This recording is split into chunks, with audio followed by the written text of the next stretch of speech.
The train lurched to a halt at Lusk depot in the blistering heat of August 1884, and Helena Voss pressed her gloved hand against the window, willing her vision to clear as black spots danced before her eyes.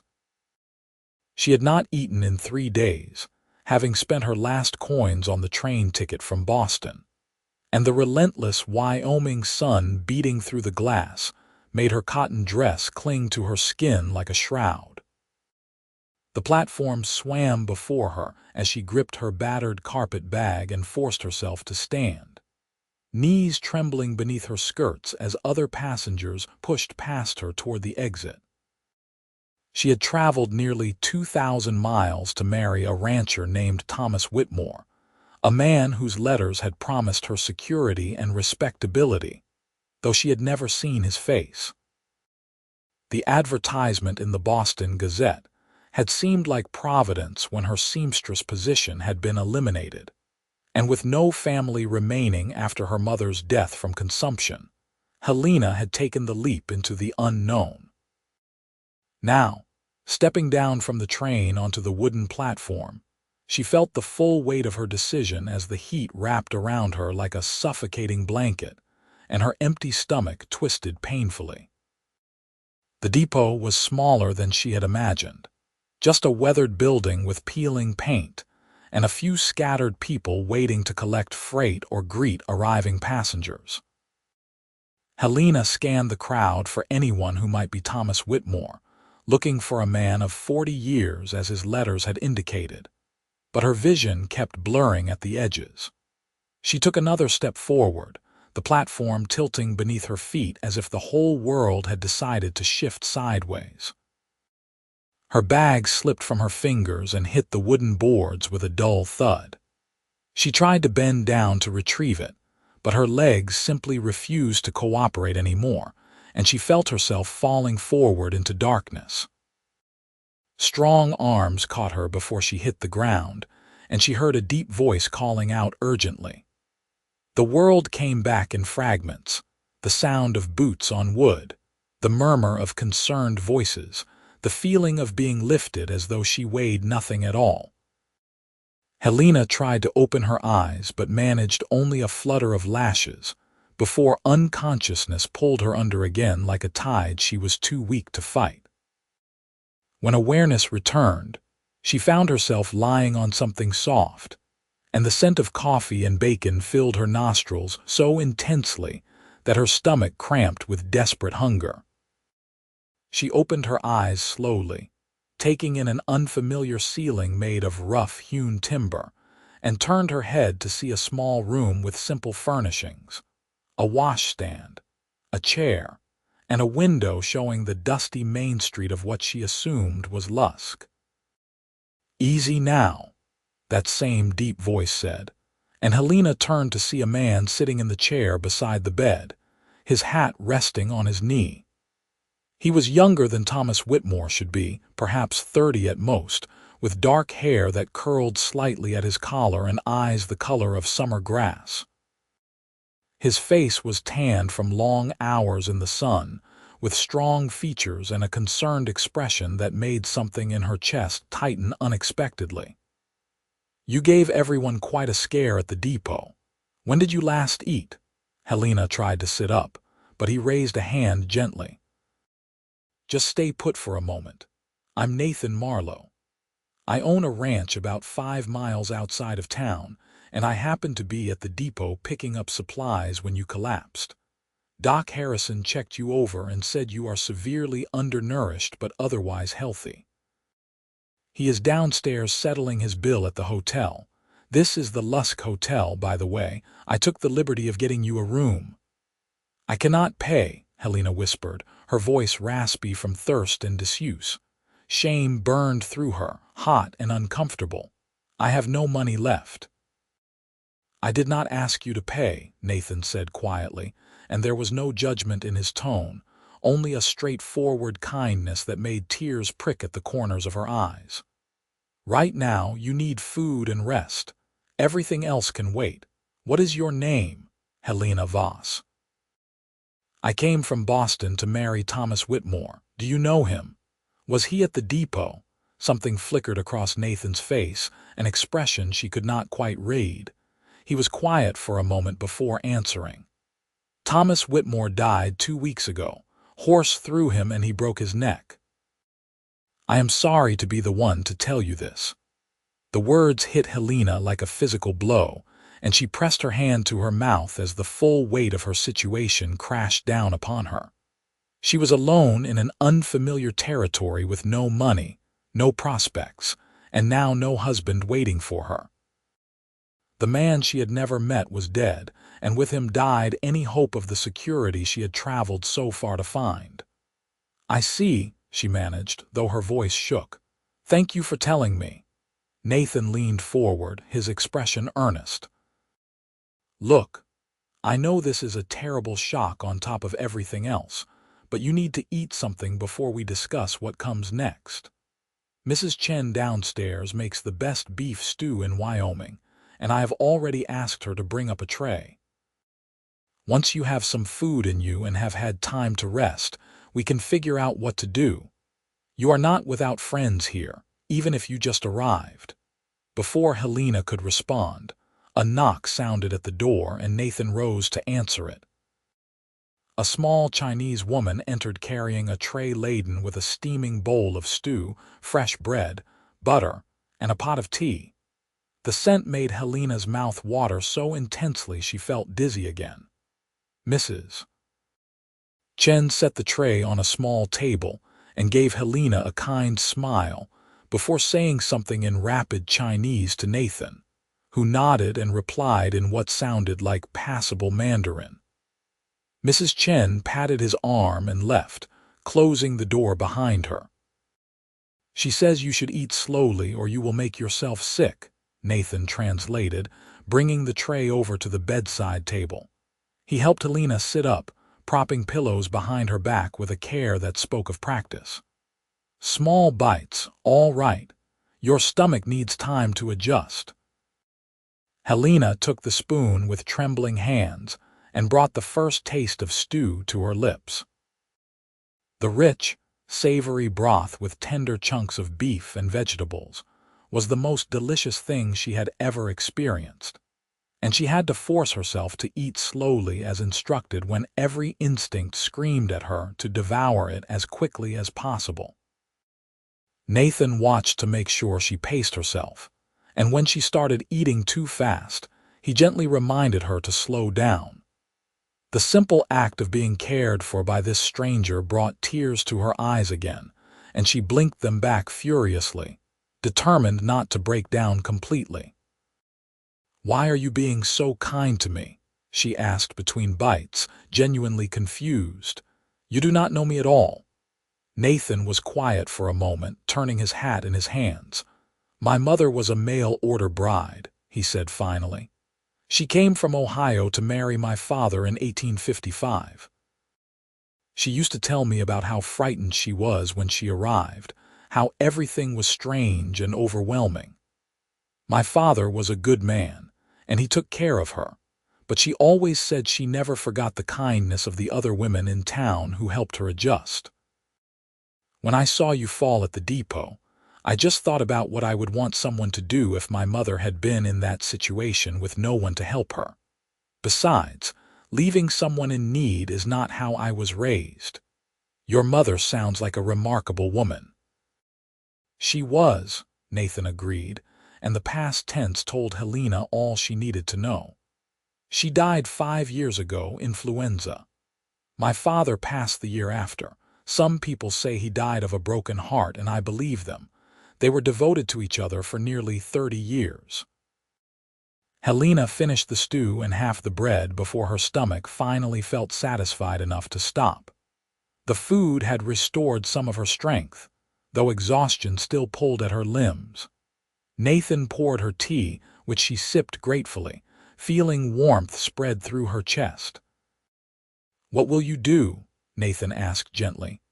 "Do you have family back in Boston?" "No one," Helena admitted. "My father died when I was 10 and my mother passed 6 months ago. I was working as a seamstress, but the shop closed when the owner retired. I had nowhere else to go and no means to support myself. Responding to Mr. Whitmore's advertisement seemed like the only option. "Can you read and write well?" "Yes, very well. My mother insisted on education despite our circumstances. I can also do figures and keep accounts. Why do you ask?" Nathan set his hat aside and leaned back in the chair. "The schoolteacher in Lusk just left to get married and move to Denver. The town has been looking for a replacement, and the job comes with a small house and a decent salary. It is not much, but it would give you independence and a respectable position. I know the mayor, Samuel Hendricks, and I could put in a word for you if you are interested." Hope flickered in Helena's chest, fragile and uncertain. "You would do that for me. You truly do not know anything about me." "I know you had the courage to travel 2,000 miles to start a new life," Nathan said simply. "I know you are educated and well-spoken. I know you have faced disappointment and hunger, and you are still holding yourself together with dignity. That tells me plenty about your character. The rest you can prove through your actions." "I would be grateful for any help you can offer," Helena said, her voice thick with emotion. "I do not know how I will ever repay your kindness. No repayment needed. Just promise me you will eat regular meals from now on." Watching you collapse like that took years off my life. Despite everything, Helena felt a small smile tug at her lips. There was something about Nathan Marlowe that put her at ease, a straightforward honesty combined with genuine compassion that she had rarely encountered in her life. He was handsome in a rugged way that suited the wild landscape, but it was his character that truly drew her attention. "You should rest now," Nathan said, rising from the chair. "I have already paid for this room for the next week, and Mrs. Chen will bring you meals." "Do not argue," he added when Helena opened her mouth to protest. "Consider it an investment in Lusk's future schoolteacher. I will speak with Mayor Hendricks this afternoon and come by tomorrow to let you know what he says. In the meantime, just focus on recovering your strength." "Mr. Marlowe," Helena called as he reached for the door handle. "Thank you, truly." He turned back and gave her a warm smile that made her heart skip unexpectedly. "It is just Nathan, and you are welcome, Helena, welcome to Wyoming." After he left, Helena lay back against the pillows and stared at the ceiling, trying to process everything that had happened in the span of a few hours. She had arrived expecting to marry a stranger and begin a new life as a rancher's wife. Instead, that man was dead, and she had been rescued by a different stranger entirely, one whose kindness felt almost too good to be true. She thought about Nathan's green eyes and the gentle way he had helped her sit up, the concern in his voice when he had asked about her well-being. She thought about his mother, another woman who had taken a leap of faith into the unknown, and she wondered if that long-ago bride had been as frightened as Helena felt now. Despite her exhaustion, sleep did not come easily. Her mind kept turning over possibilities and worries, wondering if the mayor would actually hire her, wondering what she would do if he did not.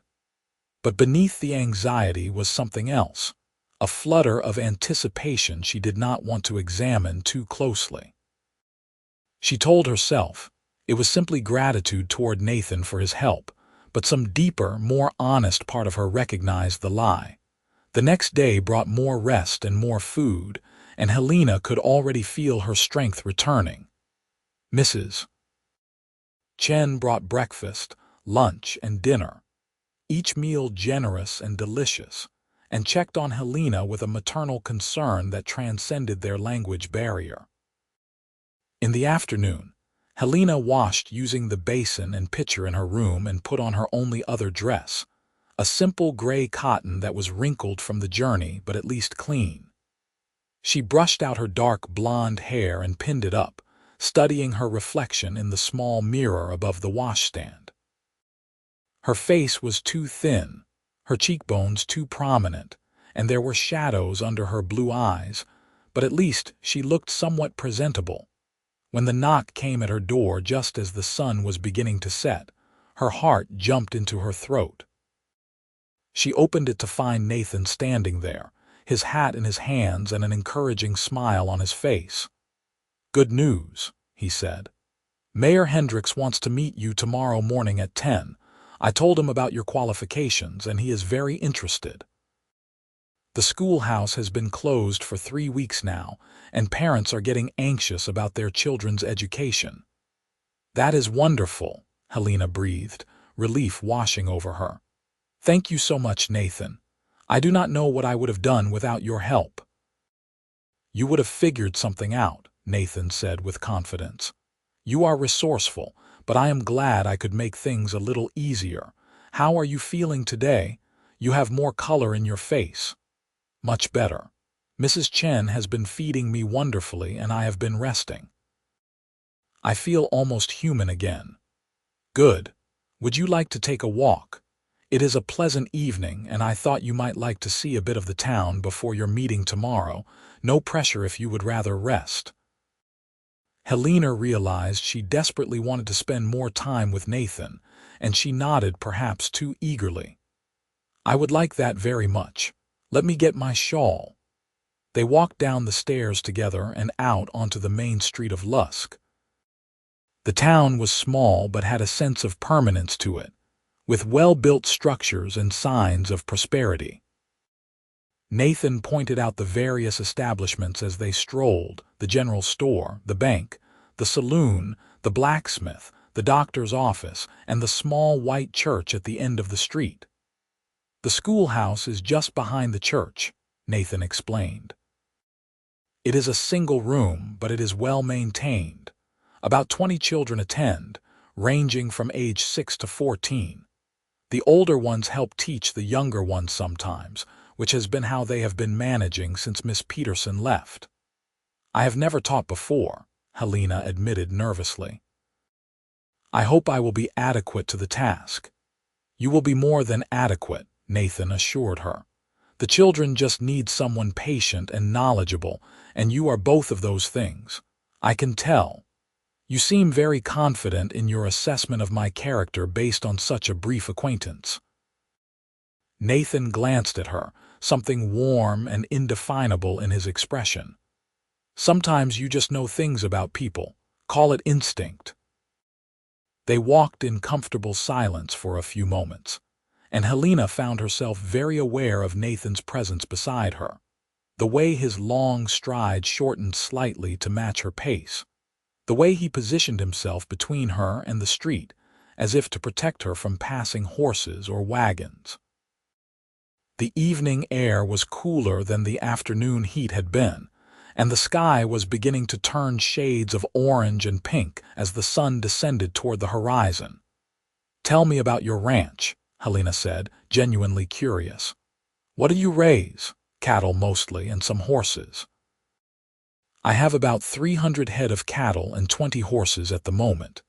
It is not the biggest operation in the area, but it is mine, and I have worked hard to build it up. My father left me the land, but I have expanded it over the past 5 years, buying adjacent parcels when they became available. I have 2 men who work for me full-time, Jack and Samuel. Good men, both of them, loyal and hardworking. It sounds like you have built something impressive." Nathan shrugged, but she could see the pride in his eyes. "It is honest work and I like being my own boss.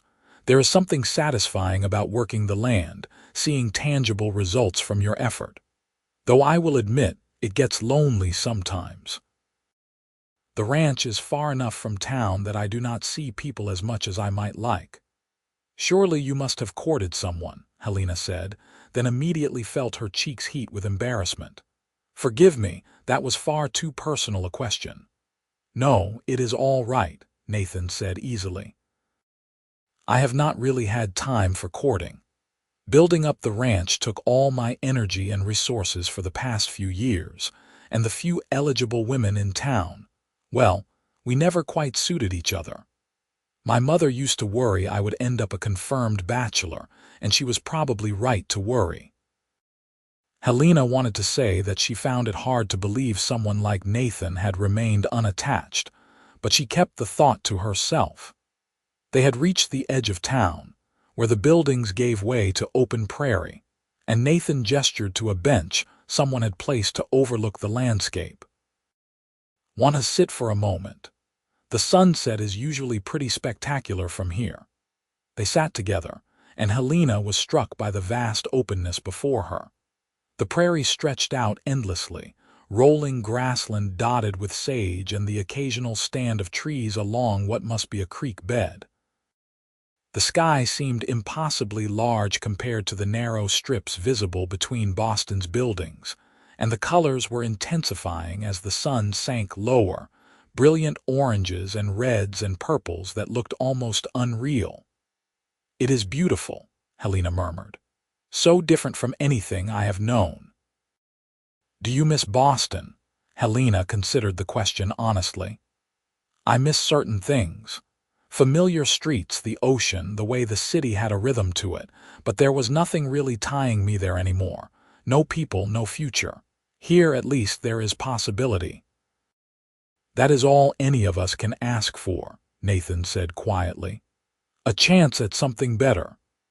They sat in comfortable silence as the sunset blazed across the sky, and Helena felt a strange sense of peace settling over her. 2 days ago she had been starving and desperate, collapsing on a train platform with no idea what would become of her. Now she sat beside a kind man who had appeared like something from a fairy tale, watching the sunset over a landscape that was slowly beginning to feel less alien. Life could change so quickly, she realized, for better or worse. Sometimes all it took was one person willing to extend a helping hand. "I should get you back to the hotel," Nathan said eventually, though he sounded reluctant. "You need your rest before tomorrow's meeting." They walked back through the darkening streets, and the town had taken on a different character in the evening, with lights spilling from windows and the sound of a piano from the saloon. Nathan walked her to the door of the hotel and paused, his hat in his hands again. "Good luck tomorrow, though I do not think you will need it. Just be yourself, and Mayor Hendricks will see what I see." "And what is that?" Helena asked, her voice barely above a whisper. "Someone brave and capable who deserves a chance," Nathan said simply. "I will come by after your meeting to hear how it went, if that is all right with you." "I would like that." Nathan held her gaze for a moment longer, and Helena felt that flutter in her chest again, stronger this time. Then he settled his hat on his head, tipped it to her in farewell, and walked away into the night. Helena stood watching until he disappeared around a corner, then went inside feeling lighter than she had in months. The meeting with Mayor Hendricks went better than Helena could have hoped.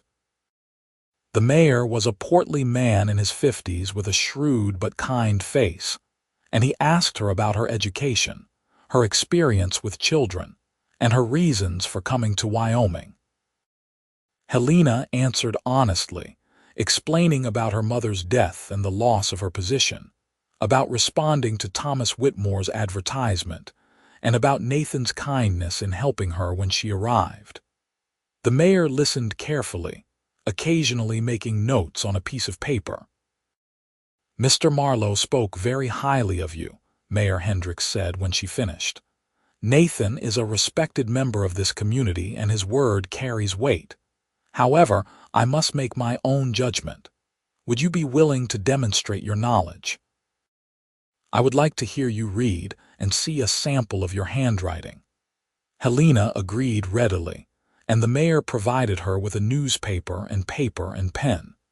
She read aloud from an article about railroad expansion, and then wrote out several paragraphs about her philosophy on education. Mayor Hendricks reviewed her work with an approving nod. "Excellent penmanship, and you read with good expression and clarity. I must be frank with you, Miss Voss. We are a small town, and our standards may not be as rigorous as those in Boston, but we take education seriously." We need someone who will not just mind the children but truly teach them and prepare them for whatever future they choose. Can you commit to that? I can and will, Helena said firmly. Education was my salvation, Mayor Hendricks. My mother worked herself nearly to death to ensure I had opportunities she never had. I understand how transformative knowledge can be, and I would be honored to pass that on to the children of Lusk. The mayor smiled broadly and extended his hand. Then, welcome to Lusk, Miss Voss. The position is yours if you want it. The salary is $40 a month, and the house is yours for as long as you teach here. You would begin on Monday, which gives you 4 days to settle in and prepare. Does that suit you? Helena shook his hand, trying not to cry from sheer relief. It suits me perfectly. Thank you so much for this opportunity. After finalizing a few more details, Helena left the mayor's office feeling as though she were walking on air. She had a job, a home, a future. The fear and uncertainty that had plagued her since leaving Boston had lifted, replaced by cautious optimism. She could make a life here, she could be useful and independent, and she could prove to herself that taking the risk had been worth it. Nathan was waiting outside the hotel when she returned, leaning against the post with his hat tipped back. He straightened when he saw her, and his face broke into a grin when he read her expression. "You got it," he said, not a question but a statement of fact. "I got it," Helena confirmed, unable to stop smiling. "I start Monday. $40 a month in a house of my own. I can hardly believe it." "I can," Nathan said warmly. "Congratulations, Miss Voss. Lusk is lucky to have you. I could not have done it without you. You gave me the chance when I had nothing and no one. I will never forget that kindness." Nathan looked almost embarrassed by her gratitude. Anyone would have done the same. "But they did not," Helena pointed out. "You did. That matters." They stood there for a moment, something passing between them that felt significant, and then Nathan cleared his throat. "Would you like to see the house? I could take you over there now if you want, give you a sense of what you are working with." "I would love that." The schoolhouse and teachers' residence were indeed behind the church, just as Nathan had described. The schoolhouse itself was a simple white building with windows along each side and a small bell tower. The teacher's house was even smaller, just a single room with a loft, but it had a wood stove, a bed frame, a table with 2 chairs, and shelves for storage. It was more than Helena had dared hope for, a space entirely her own. "It needs some fixing up," Nathan observed, looking around critically. "The stove pipe needs cleaning, and there are a few boards that should be replaced. The roof looks sound, though, and the structure is solid. If you want, I could come by on Friday with some supplies and help you make it more livable." "You have already done so much," Helena protested weakly, though the offer touched her deeply. "I like being useful," Nathan said with a grin. "Besides, what are neighbors for? We look out for each other here. That is how communities survive." Over the next few days, Helena settled into a routine that felt almost surreal in its normalcy. She spent her mornings organizing the schoolhouse, reviewing the materials left by the previous teacher, and planning lessons. Nathan came by on Friday as promised, along with his 2 ranch hands, and they spent the day making repairs, cleaning the chimney, replacing weak floorboards, and even building her a small bookshelf. Jack and Samuel were friendly men in their 30s who treated her with respectful courtesy and shared Nathan's work ethic. And watching the 3 of them work together gave Helena insight into Nathan's character as an employer. He worked just as hard as his men, never asking them to do something he would not do himself, and he joked with them easily, showing a lack of pretension she found admirable. Mrs. Chen sent over lunch, and they all ate together at the small table. the men regaling Helena with stories about life in Wyoming and the various characters who populated the territory. It was the most relaxed Helena had felt since leaving Boston, surrounded by easy laughter and the satisfaction of productive work. When the men finally left as the sun was setting, Nathan lingered at the door. "You are all set now. The place looks good." "Thanks to you," Helena said. "I could not have managed this alone." "Sure you could have. It just would have taken longer." Nathan hesitated, then said carefully, "I know you start teaching on Monday, but I was wondering if you might like to come out to the ranch on Sunday. I could show you around and we could have lunch." "No pressure if you would rather spend the time preparing." Helena's heart sped up, and she realized she had been hoping he would ask something like this. "I would enjoy that very much." The smile that crossed Nathan's face was worth every moment of uncertainty. "Good. I will come by with the wagon around 9, if that is not too early." "It is perfect." Sunday morning dawned clear and bright, and Helena dressed carefully in her better dress, the same one she had worn to meet Mayor Hendricks. She had washed and pressed it, and though it was simple, it was respectable. She braided her hair and wound it into a coronet, studying her reflection critically. She looked healthier now after several days of regular meals, the hollows in her cheeks filling in and the shadows under her eyes fading. There was color in her face and a brightness in her eyes that had been missing for months. Nathan arrived promptly at 9, driving a sturdy wagon pulled by 2 matched bay horses. He helped her up onto the seat, and they headed out of town toward his ranch. The morning was pleasant, warm but not oppressively hot, and Helena enjoyed the ride through the open country. Nathan pointed out various landmarks, a creek where he sometimes fished, the boundary of his property marked by a line of fence posts, a stand of cottonwoods that provided shade for his cattle in the summer heat. The ranch house was larger than Helena had expected, a solid structure of timber and stone with a wide porch and several outbuildings scattered around it. Corrals held horses, and in the distance, she could see cattle grazing across the grassland. Everything looked well maintained and prosperous, a testament to Nathan's hard work and dedication. "It is wonderful," Helena said sincerely as Nathan helped her down from the wagon. "You have built something remarkable here." "It is home," Nathan said simply, but she could hear the pride in his voice. He showed her around the property, introducing her to his horses individually, explaining his operation and his plans for expansion. He talked about wanting to improve his breeding stock and eventually have some of the finest horses in Wyoming, about the challenges of managing cattle in harsh winters and the satisfaction of bringing a calf through a difficult birth. His passion for his work was evident in every word, and Helena found herself captivated not just by what he said, but by the animation in his face as he spoke. They had lunch on the porch, a simple meal of cold chicken, bread, cheese, and apples that Nathan had clearly put thought into preparing.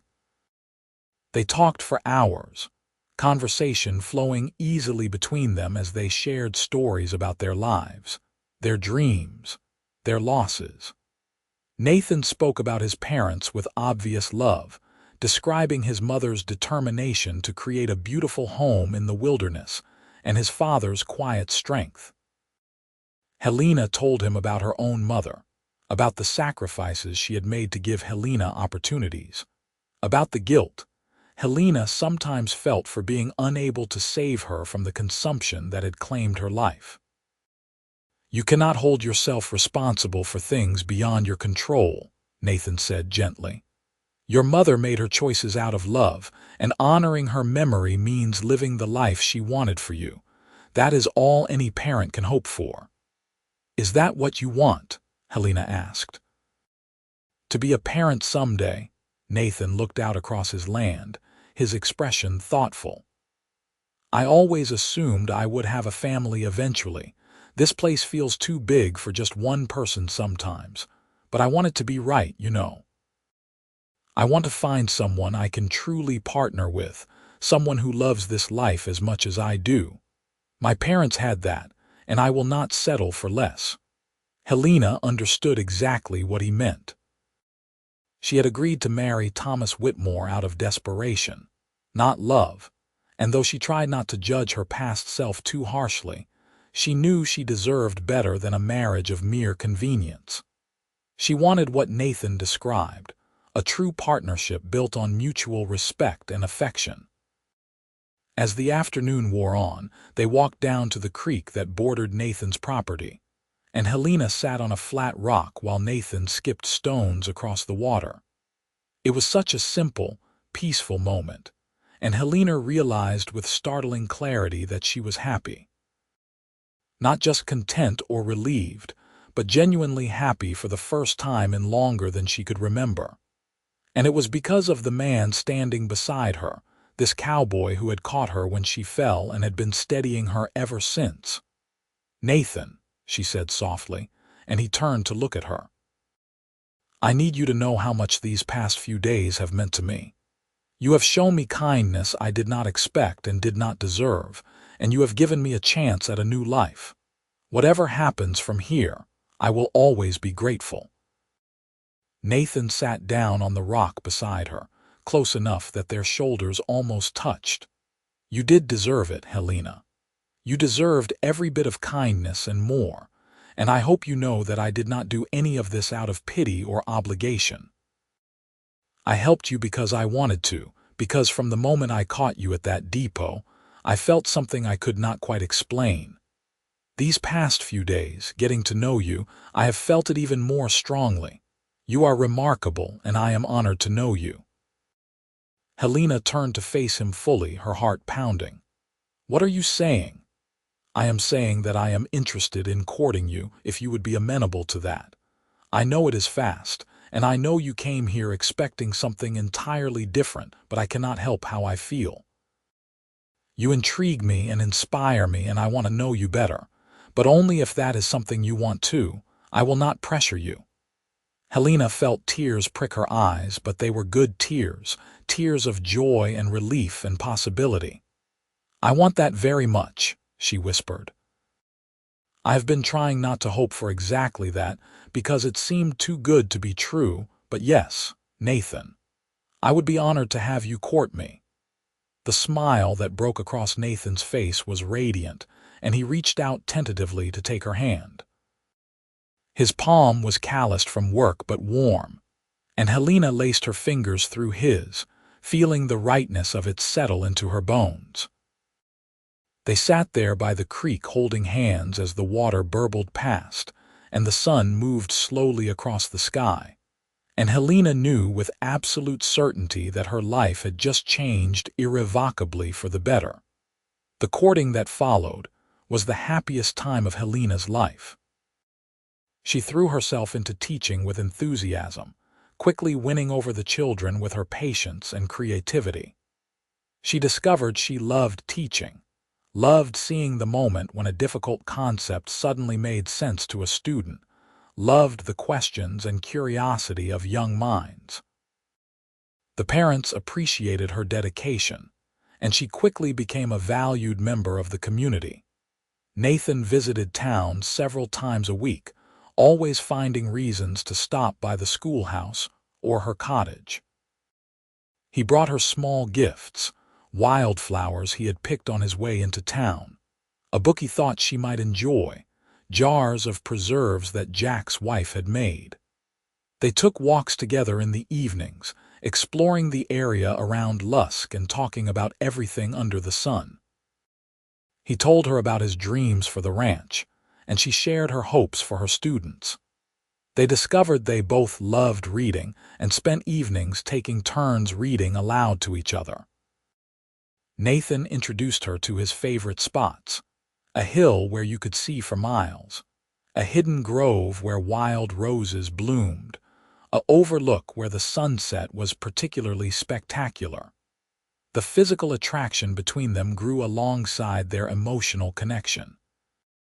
Nathan was always respectful, never pushing her beyond what she was comfortable with, but the lingering touches and meaningful glances spoke volumes. When he finally kissed her for the first time 6 weeks into their courtship, it was everything Helena had dreamed a first kiss should be.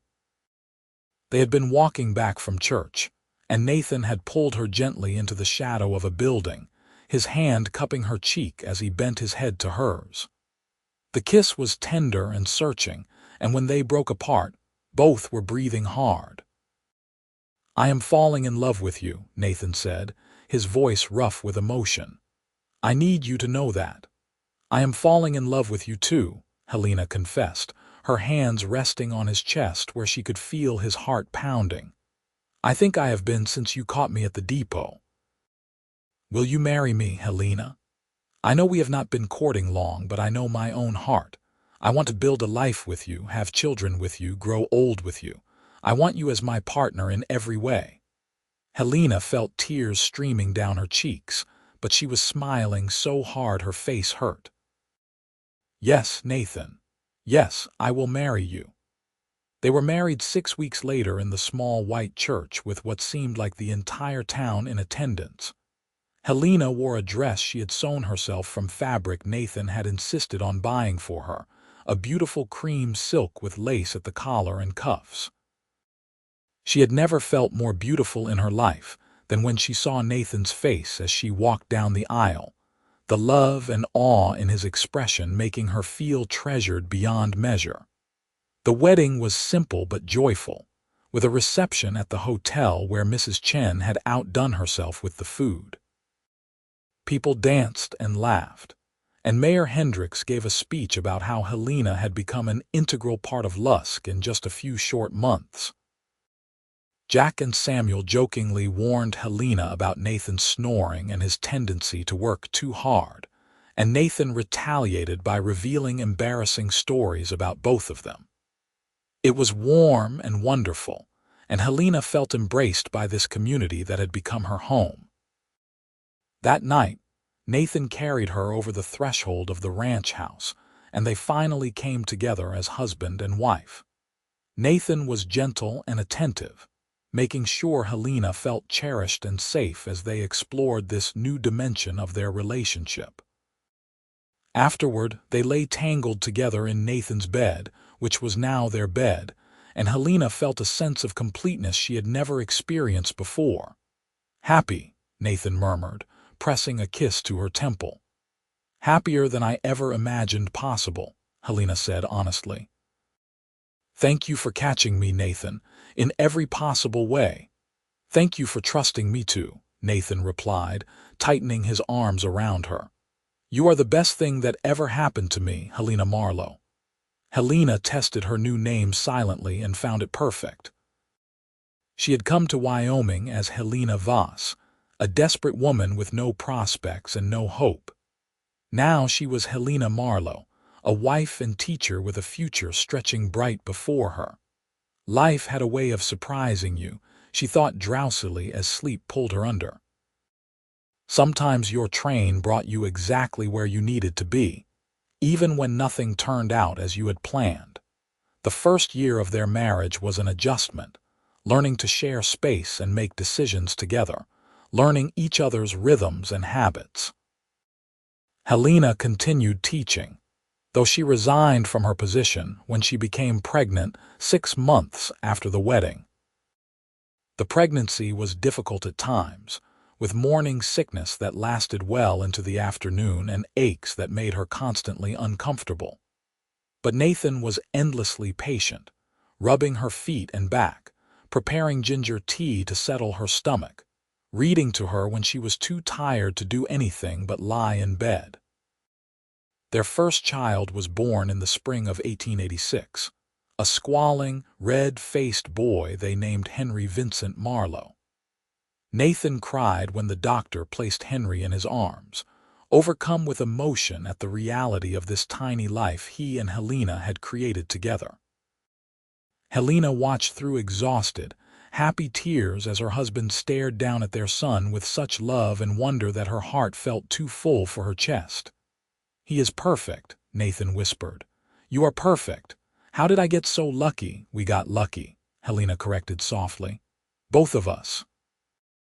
Being parents transformed them both in ways they had not anticipated. Nathan was devoted to Henry, waking up for feedings and diaper changes without complaint, carrying the baby against his chest while he did ranch work, talking to Henry constantly as though the infant understood every word.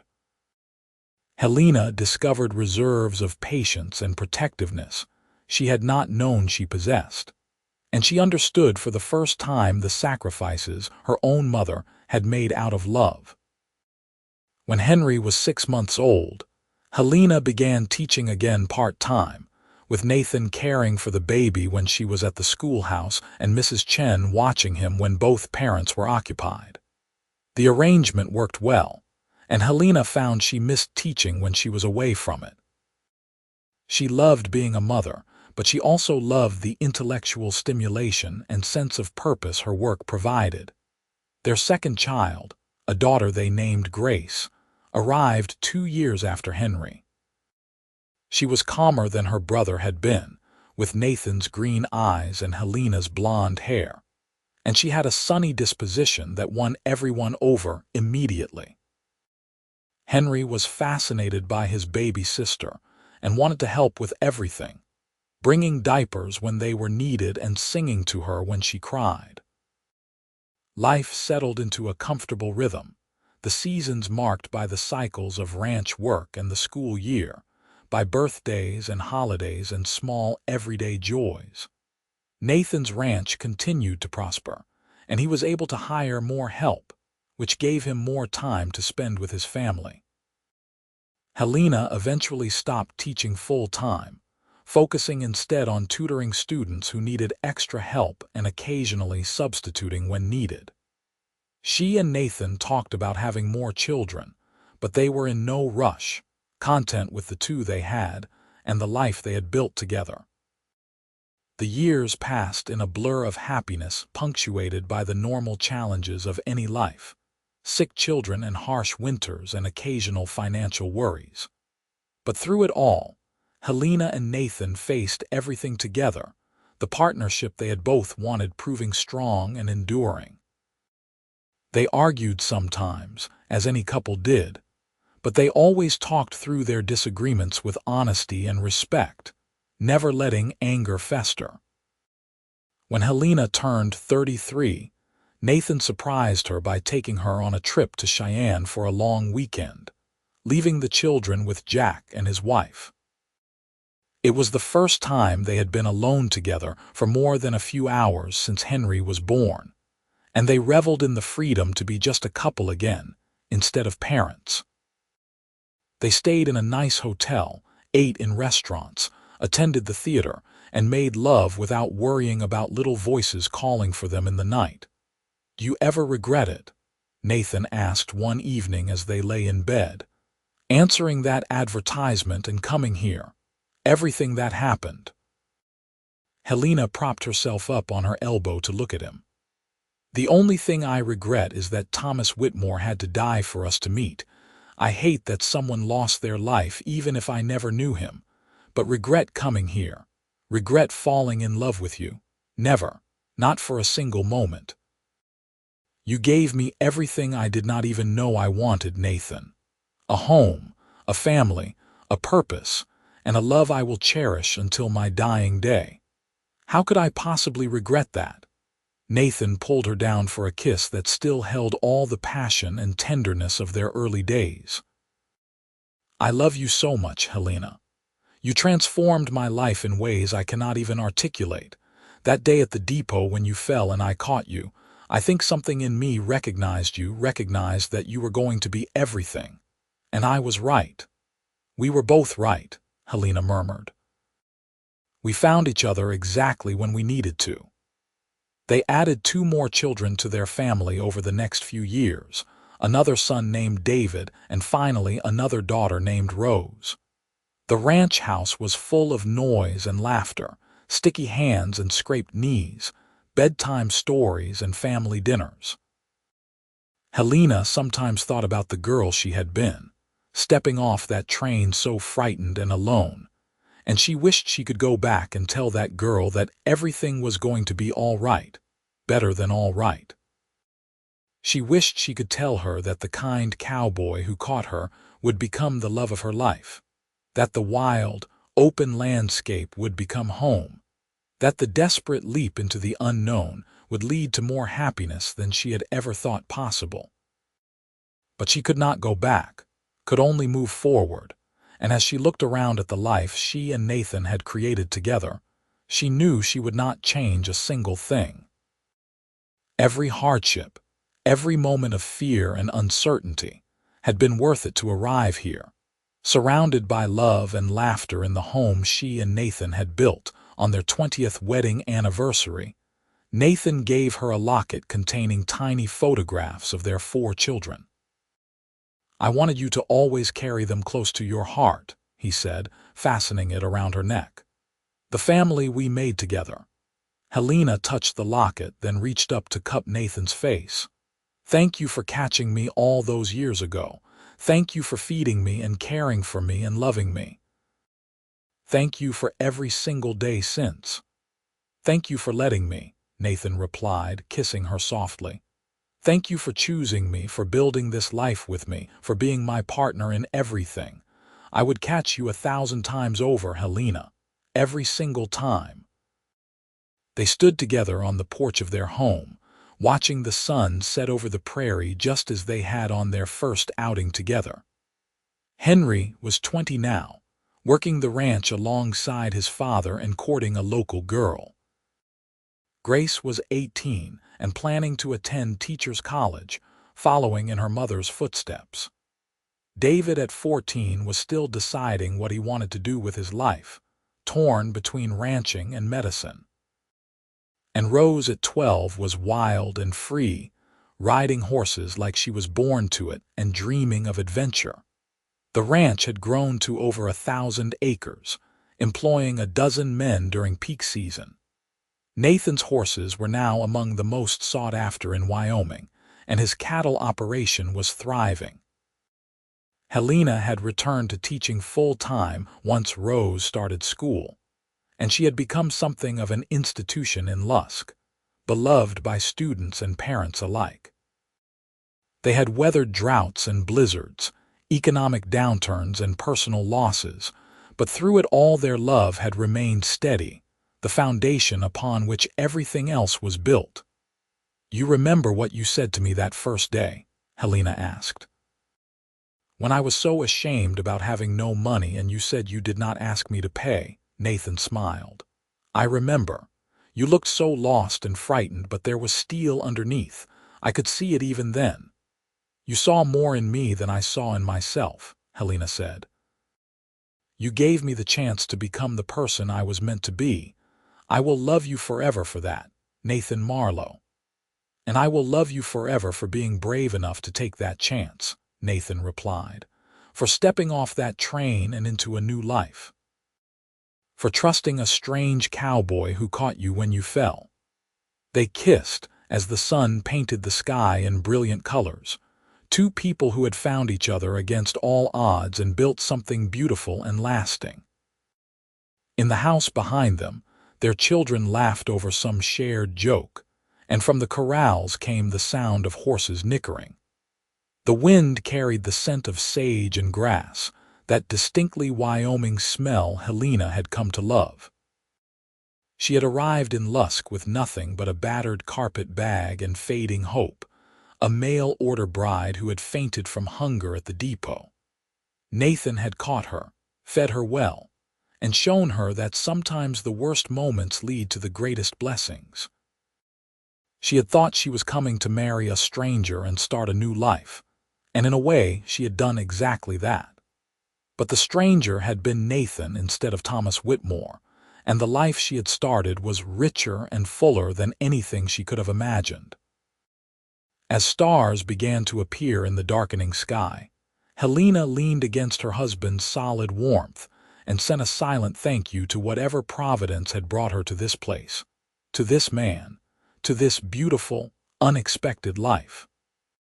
She had traveled 2,000 miles in search of security and ended up finding love instead. It was the best bargain she could have hoped for, and she would spend the rest of her days grateful for the hunger that had made her faint, for the cowboy who had caught her, and for every single moment that had followed. The prairie stretched out before them, vast and eternal, and Helena finally understood what her mother-in-law must have felt all those years ago, arriving in an unfamiliar place and finding home in the arms of a good man. She understood the courage it took and the faith required to step into the unknown. And she understood now that some journeys, no matter how difficult, lead you exactly where you need to be. Nathan pressed a kiss to the top of her head, and Helena closed her eyes, content in this perfect moment. Tomorrow would bring new challenges and joys as every day did, but tonight there was just this peaceful evening, this strong man beside her, this life they had created from nothing but hope and hard work and love. It was enough. It was more than enough. It was everything.